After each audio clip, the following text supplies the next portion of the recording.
Hi, I'm Ann Carter, and I am again with Pastor Richard Stadler. This is a little supplement to our usual Talkin' Sunday readings. We are going to be discussing some of the texts for the week of Holy Week. Not in any particular order. We're going after a theme, and we would like to just to share some ideas with you to help you as you're going through the scriptures of Holy Week to think about Jesus, what he went through in just a slightly different way. And to do that, we're going to start out not with Holy Week texts, but with the ending of the temptation of Jesus. As you will recall, Jesus was in the wilderness and was tempted by Satan. And Luke records the end of that session in these words. I am at Luke 4, reading at verse 13. When the devil had finished all this tempting, he, Satan, left him, Jesus, until an opportune time. Now, Pastor Stadler and I would like to talk about some of those other opportune times during Holy Week. Yeah, and I think people who are watching can maybe think of others that we don't mention. And so this is to be generally just a stimulus. We're just going to brainstorm a little bit. different kind of way, a paradigm for looking through the events of Holy Week. And so it won't be an expository explanation of everything in Holy Week. So let's start out.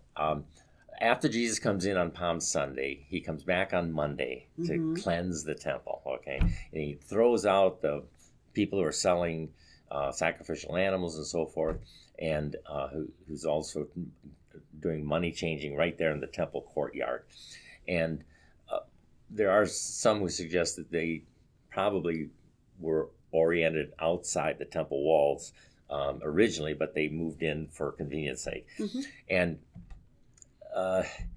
Jesus had done this already at the beginning of his ministry, and he had thrown them all out. And we believe that it was a sign of his messianic identity, that we don't need all these things. But a lot of people are focused on how angry he was and how he is concerned about the corruption.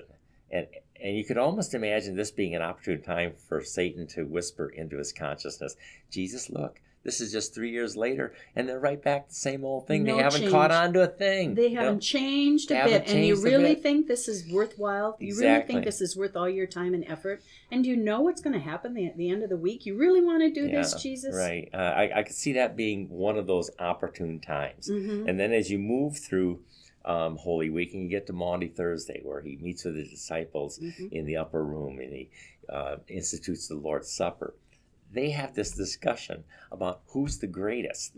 And he's already talked to them about this on other occasions, and they haven't caught on still. And it isn't a matter of one-upsmanship. It isn't a matter of being better or more authority than the other. They still haven't. They haven't caught on. And I can imagine the devil whispering into Jesus' consciousness, look at this, Jesus.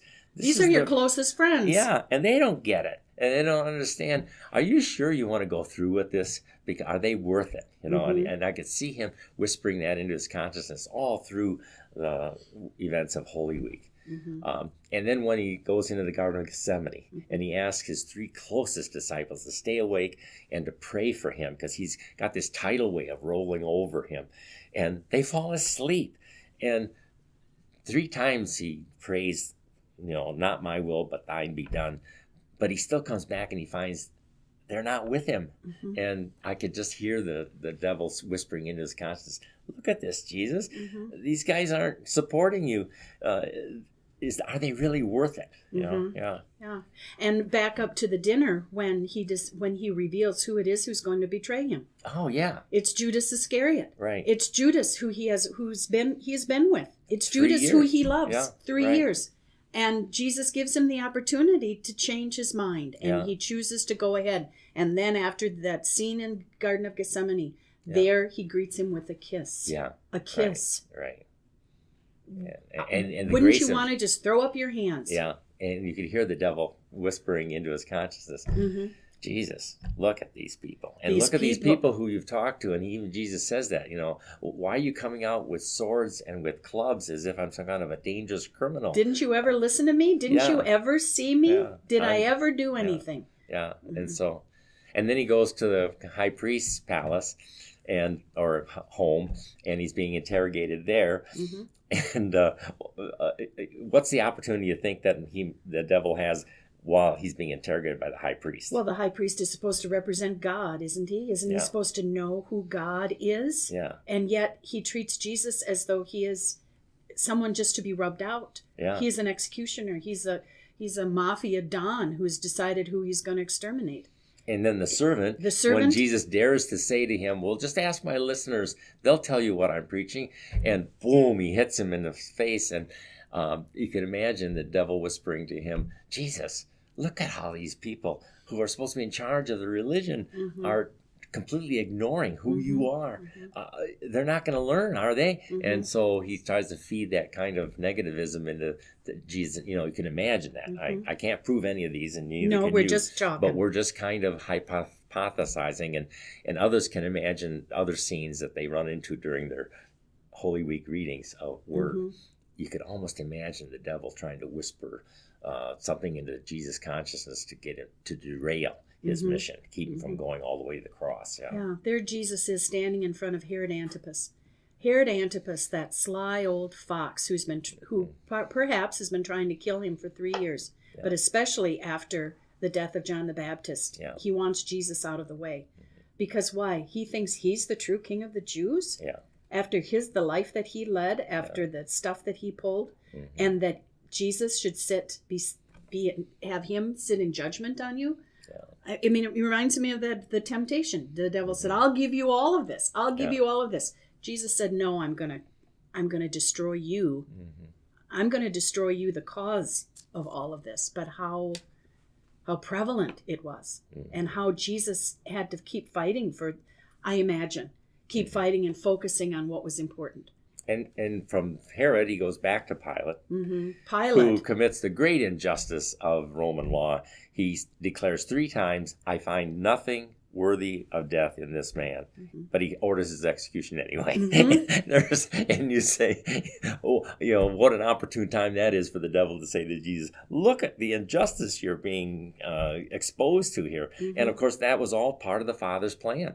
Jesus had said, I'm going to be exposed to injustice. I'm going to be handed over to the Gentiles, and I'm going to be crucified. And he's very specific about that prophecy at least 3 times. And so it's no surprise to Jesus, but that could be an opportune time for the devil to try to tempt him to just forget it. These people aren't worth it. Well, let's go to the physical aspect of Jesus. By the time he's in front of Pilate, the chief priests and the leaders have gathered up a bunch of people. So it's in the morning. Everybody's confused. Nobody knows what's going on. Jesus has been arrested. He's tried. But now it's in the morning, and Jesus has been up for 24 hours. He's tired. He's already been beaten. He's got this crown of thorns. He's bleeding. Physically, the physical manifestation of pain is distracting. So how do you keep your eye on the prize? How do you keep your focus when you're exhausted, when you're hungry, when you're thirsty, when you are being pushed around?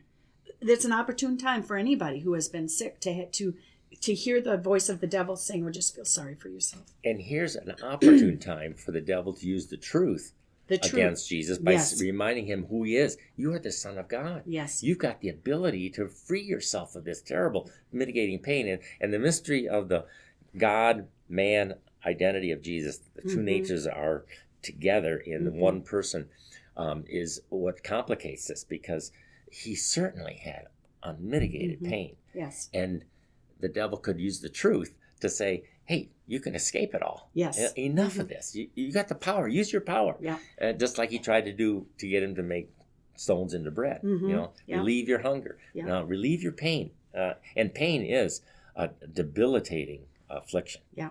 And this is before he's crucified. Yeah. This is before it's noon and before he's hanging there. It's debilitating. And yet, as John says in his gospel, it is through that suffering that the glory of God is revealed. And then when you get to the crucifixion, you've got all the people mocking him.